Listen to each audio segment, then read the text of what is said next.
All right, guys, got a really good episode here for you. We are talking about the top 10 fantasy football immediate impact rookies coming in. I know that's a mouthful here, but there's a lot of rookies coming into the NFL come this April, okay, for the NFL draft. Most of them are going to be fantasy relevant. Some of them, and most of them actually are not. I've got 10 here that are high draft capital players, meaning they're probably coming off in round one. Most of them are actually. Some of them round two, maybe even three. And if a team invests high draft capital in a player, it's very likely that they're going to be used a lot on the field and they're going to be fantasy relevant. So I'm going to make you guys aware. This is an awareness show. This is a very important show, especially if you're looking at the NFL draft for 2024 and you want to familiarize yourself with some of these players. I've done the work for you. So you can come to this video, take a look. You can check the timestamps below. I've done my research for you. I'm going to break it down. I'm going to give you guys some insight here. But the key thing I want to emphasize here is that none of these guys are extremely fantasy relevant in my eyes until I know what team they land on. I cannot express to you how important that is. That is when I release my 16-round draft solution, is after the draft. Now, you can pre-order it. If you want to know which actual rookie to draft, when to draft them, if you want to find this year's Sam Laporta, grab the 16-round draft solution. I've linked it below. All the optimal players to draft in each round. Printable cheat sheet, sleepers, breakouts, late round steals, everything you need. Use code SMASH to save. I've linked it right here below. Pinned comment, also in the body of the video here below. Or just head on over to thefantasyfootballcounselor.com if you're listening in the car. Grab 16 rounds, use code SMASH to save. Pre-order right now, and you're going to know where all these rookies are going to be in their ADP and when to draft and who to draft for that matter, because sometimes they might land on a team where they might be buried on a depth chart. You never know. So we're going to talk about it, okay? So before I get into this, guys, again, smash thumbs up, tap it, slap it. It's very important you smash that thumbs up. It helps the channel. It takes 2 seconds of your time. And line mentality, guys. So smash that thumbs up now. That is my audio effect there that I've got. Smash thumbs up, guys. Very important. And of course, drop a comment below. Want to make this interactive? Let me know below who you think is really going to be fantasy relevant, okay? And this is a mixed bag here. So we're going to go through, quarterbacks, wide receivers, and all running backs and tight end I've got here for you. All right, number one here. All right, he's probably going first overall, probably going to the Bears, okay? It's Caleb Williams. Now, let me emphasize something for fantasy football. I very rarely or ever draft a quarterback, that's a rookie in fantasy football. And if I do, he's a backup, okay? This is very important. With the quarterback position, when I'm talking fantasy football draft strategy, and I teach this in all my stuff, even my direct coaching, which you guys can book your time this year for direct coaching, I'm adding that as well, is that with the quarterback position, we know who's good. We know who's solid. We know who produces. It's a position that has relatively more consistency than other positions and a little more, knock on wood, durability. Now, quarterbacks obviously do get hurt, but pretty much for the most part, what you see is what you get, and you get a bit of a track record on their performance, and you say, hey, I trust that guy. Example, Josh Allen, Pat Mahomes. You kind of, you're going to get that consistent fantasy production out of them. But I want to talk about Caleb Williams here at a USC, 6'1", 215, top quarterback prospect. Now, he's exciting in the sense that he rushes the ball out of the pocket, okay? He's got good arm strength. He's elusive out of the pocket. He scrambles for plays, creating time for his receivers to get open, okay? He had Brendan Rice to throw to, who, by the way, could be fantasy relevant. He's got that pedigree of Jerry Rice, right? There's Frank Gore Jr. coming in. We got Brendan Rice coming in. It's going to be a very interesting draft. Guys, this year is so unique, but for fantasy perspective, we got to see where they land. Back to Caleb Williams, 3,633 yards last year, 30 touchdowns, 5 interceptions, good touchdown ratio. Again, elusive out of the pocket, a good runner. He's going to get those rushing yards and those rushing touchdowns. But again, on the Bears, again, not that exciting. They're obviously beefing up those receivers there a little bit with some washed up receivers, but Keenan Allen could be viable. So when I look at a guy like Caleb Williams, yes, he can be an immediate impact.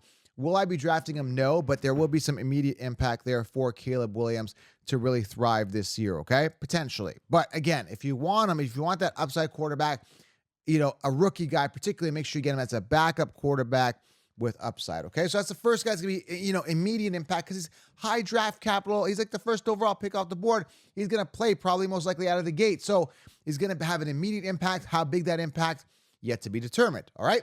Let's go. Number 2, Marvin Harrison Jr. I want to talk about him. 6'4", 205 pounds, all right, out of Ohio.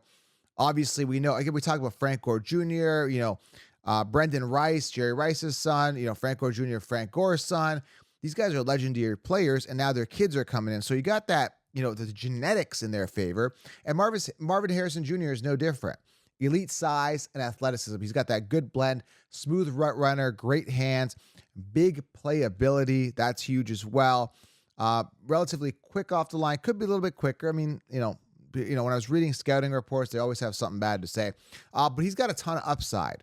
Where he lands is going to be the problem for me. Arizona, am I going to get excited? Who knows? But the thing is, he is an immediate wide receiver 1. And a lot of these guys, Malik Neighbors, all these other guys I'm going to mention as I go through this, they are pretty much sliding in positions where they're going to be the wide receiver 1. So Marvin Harrison is going to have fantasy impact, and it's going to be immediate. So I'm just giving you some context on him, really.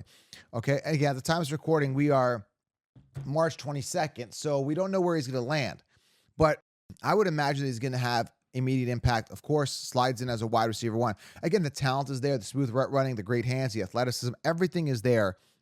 He had 14 touchdowns last season, over 1,200 yards.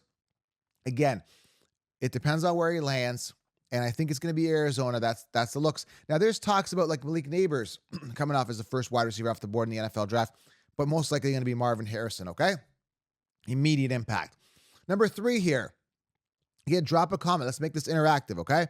Malik Neighbors at LSU, 6 foot, 200 pounds, very strong, smooth route runner as well, ultra elite explosiveness, okay? He's able to change angles really quickly on his route running, stopping on a dime, boom, boom, shifting, right? Very reliable, soft hands. Again, these are the scouting notes I've got on him. Now, I believe the Chargers are drafting 5th. They need a receiver. And I think really Quentin Johnson does step up this year. I know what you're saying, well, Joe, he didn't do nothing last year. They comfortably got rid of Mike Williams and Keenan Allen. And, Quentin Johnson is the next man up. He was drafted in the first round last year. Depends on where I get him. He could be really good, but they're going to bring in a Malik Neighbors or someone like that, who in theory is going to slide in as the wide receiver 1. But with Everett gone, Mike Williams, Keenan Allen, Austin Eckler gone, there's a lot of opportunity for them to shine. Now, I read a report today that Gus Bus is going to be the RB1. I'm not really sold on that whole theory. I believe they draft Blake Corum later. But as of right now, going back to this, topic with Malik Neighbors, Malik Neighbors is great. If he ends up on the Chargers, he comes in as a wide receiver 1 on paper. And again, I've explained his talent. Like I said, explosive, smooth route running, great hands, and is going to be an immediate fantasy impact no matter where he lands. Okay, I'm really high on him, Harrison, and number 4 here, okay, is Rome Odunze, 6'3", 215 out of Washington. He is the complete wide receiver with a solid frame. He's controlled when he comes down with catches. He's explosive. He's got great technique, big playability as well. 92 receptions, 640 yards, 13 touchdowns last season. Rome Odunze is another guy that's going to be solid. Now, again, these are the top 3 guys I like because, again, this is where the scouts are saying that these are the top guys. There's other wide receivers that are great as well, and there's other great quarterbacks.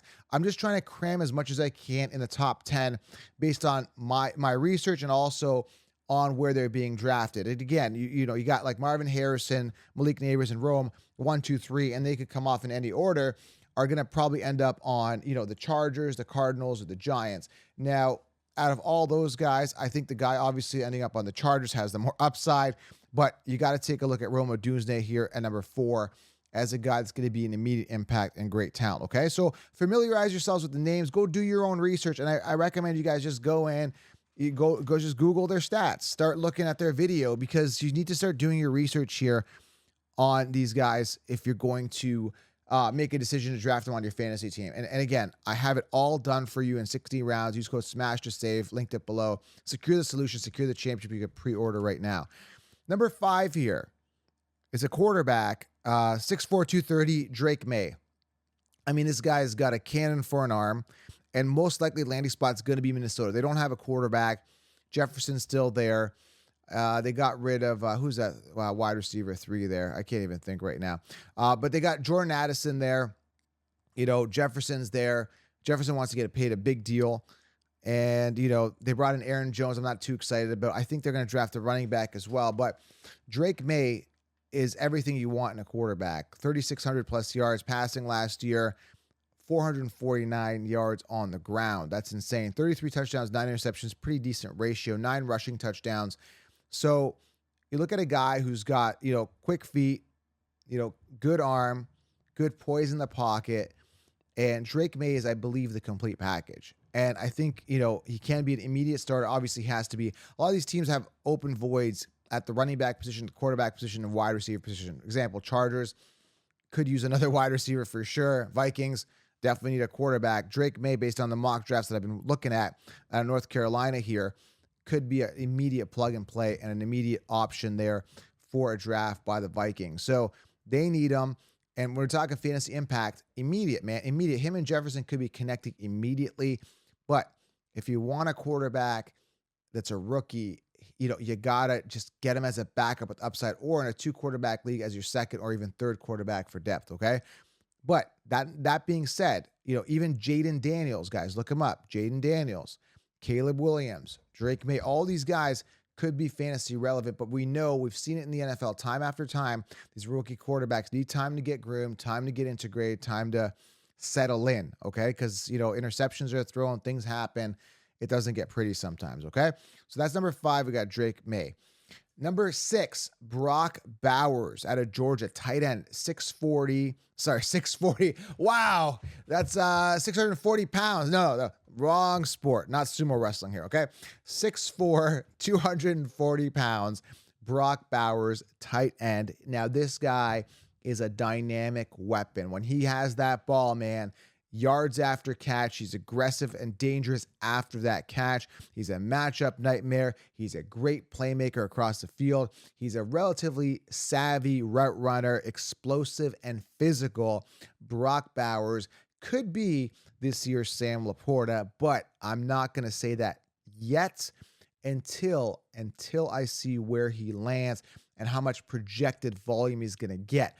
Again, Brock Bowers, coming off in the first round, where he ends up is, as I could be guessing, you could be guessing. I'm not even going to bother guessing. Just Google mock drafts or projection for Brock Bowers. I don't know. We can only speculate at this point. I'm not going to guess. But again, when you look at a guy like Brock, he would be great on the Chargers even. You never know. Maybe they don't go wide receiver. They go Brock Bowers, and now you've got Quentin Johnson, who was a one last year. And you got another offensive weapon that can catch the ball. Who knows? But anyway, he's not going to go that high. Apparently, he's going to be mid-first round. We'll see. But Brock Bowers could be an immediate fantasy impact at tight end, and you're going to probably get him for decent value because of the Chiefs just sleeping on him. But now that they know that Laporta did it last year, that this guy could do it again, and they may jump the bandwagon there and follow my strategy here. Okay?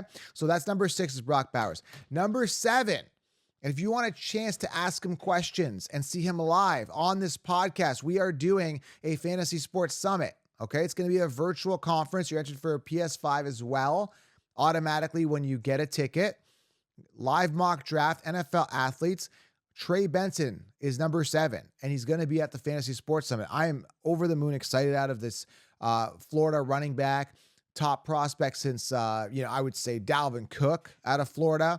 5'11", 195. He is a physical runner with great vision. He's explosive. He ran a 4.39, averaged 5.8 yards per carry last year. He's had under 350 touches in his college career. And many will say, well, that's not good. I think it's excellent. There's more tread on that tire, man. That is amazing. And again, he is one of the top rookie, if not the top rookie running back prospect out of this draft. Dallas Cowboys would be ideal for him. That would be a perfect scenario. I've heard rumblings. Maybe he ends up in Minnesota, but now he's in a committee with Aaron Jones and a rookie quarterback. I would love to see him on the Dallas Cowboys. It would be amazing. They definitely need a running back there in Dallas with Rico Dowell. They just paid him just over $1 million. They've got no running back. Trey Benson, this year can be really exciting, and I'm over the moon excited to see where he lands. And when he does, man, I'm going to make sure I have this guy on my fantasy team. Again, predicated on his ADP. Look for it to rise, and he's going to be at the Fantasy Sports Summit, guys, with me live. So you get a chance to maybe ask a question, interact. It's going to be amazing, man. So yeah, I'm going to be he's going to be answering creative questions at the end. We're gonna talk, ask him, see how he feels this year. It's going to be great. So Trey Benson, number 7. Number 8. Okay. Now, the last these two, actually, we got 2 wide receivers, and we're going to end off with a running back. Make sure you guys smash thumbs up, drop your comments, let me know what you think. Again, these wide receivers here, these running backs, there's other ones. Like I said, Jonathan Brooks, right, who's coming off an ACL tear. We got Brendan Rice. We got Frank Gore Jr. We got Jaden Daniels at quarterback. There's so many other great players, but we just don't know their impact till we know what team they land. I had to condense it to the top 10. But I got a couple wide receivers here. Number 8 is Brian Thomas Jr., 6'4", 205, 21 years old. Quick, good size. He's a matchup nightmare. Big play threat. So I don't know, man. I'm hearing a lot of stuff here with a couple of these guys that some of them may just be like the next MVS. We don't know, like just a deep threat type thing. Again, scouts say different things. You read different things. It's up to you guys. That's why I say you got to do your own research. Look up Brian Thomas Jr. Take a look at his stats. Okay. It says he's quick. He's got good size, got speed. He's a matchup nightmare, big play threat. Okay. Is he a one-trick pony? Well, let me see his route running. Let me watch this. It's up to you guys to see where he lands and then do some research on that. And again, I do this in 16 rounds for you. I do a lot. All I do is this. So you're going to have a massive edge when you get 16 rounds. You can pre-order it right now. Linked it below. But Brian Thomas Jr., depending on where he lands, could have more upside. Now, guys like Brian Thomas Jr., who are going to come off, either late first round or even the second or third round, wherever they fall, could end up on better teams. Like, again, you got these top guys like Malik Neighbors and Harrison and Rome. They could end up on teams with, that need help, right? And the other guys like the Brian Thomas and the guy I'm going to mention next could end up in an immediate impact situation with a better quarterback on a better offense, more potent, right? So that's something to note, okay? Just because they're not coming off as a top 3 prospect doesn't mean they'll do great. Example, Brendan Rice, who's projected to come off, rounds 3 to 5. That's just projections. Could end up on a great team. It's Jerry Rice's son. He ends up dominating this year, becoming a huge fantasy relevant guy. We don't know. Okay, so that was number 8. Brian Thomas Jr., go do your research. Number 9, Adonai Mitchell, 6'4", right? Also just under 200 pounds out of Texas, all right? Now, 845 yards last year, 11 touchdowns, 55 receptions. This is another guy, lean, physical runner, deep threat. He's got a bit of speed on him. So, again, we don't know. Where he lands is where he's going to be relevant. But these are some of the top guys at the position. So I got to put him in here, right? When you're looking at anywhere on the charts, on the magazines and the websites, on the scouting reports, on the NFL Combine, on drafts, all these things, these guys are the top dogs. Malik Neighbors, Rome, right? Trey Benson, Brian Thomas Jr., these names are coming up in the earlier part of the NFL draft. So whatever team drafts them is going to, in theory, want to give them a ton of volume. So Adonai Mitchell is another guy, could have some upside as well, okay? Number 10, another running back here to wrap it up. Make sure you guys smash thumbs up, drop a comment below. Let me know what you guys think of the top 10 list. And like I said, this until I know where they land, and there's other guys that could emerge, it's totally different. I had to bring it to 10 that really just jumped out at me immediately. You're going to get a Kyron Williams who's going to get drafted in round 5, take off for fantasy. It's going to happen, okay? But these are the top prospects on paper. Number 10, Blake Corum out of Michigan, only ran a 4.53 only. Like I said, Trey Benson running that 4.39 looks a little better that way. Blake Corum's shorter, low center of gravity, great vision, can catch the ball out of the backfield, 4.8 yards per carry.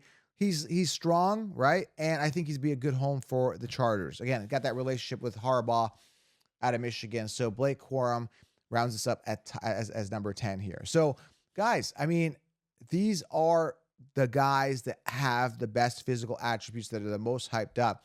That being said, a guy like Malik Neighbors gets drafted, top 5 pick. And then you got a guy like Brendan Rice, right, who ends up on a team that's in a better situation is more fantasy relevant than a Malik Neighbors? We don't know.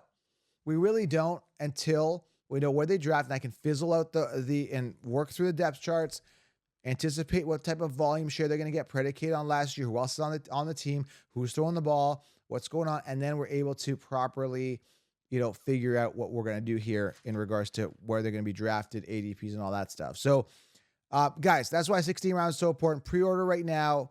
First version is going to come out about 1 or 2 weeks after the NFL draft. And guys, we're going to just rock it this year. It's going to be amazing. And once you guys are checking out for 16 rounds, make sure you add the Sports Summit ticket. So far, we got Tajay Spears confirmed, Trey Benson, more names coming very, very soon. Just waiting on signing up some deals. Subscribe, thumbs up, guys. I appreciate you. And there's some fantasy football rookies with some immediate impact. All right, guys, subscribe, thumbs up. More content coming your way. Have yourself a great weekend.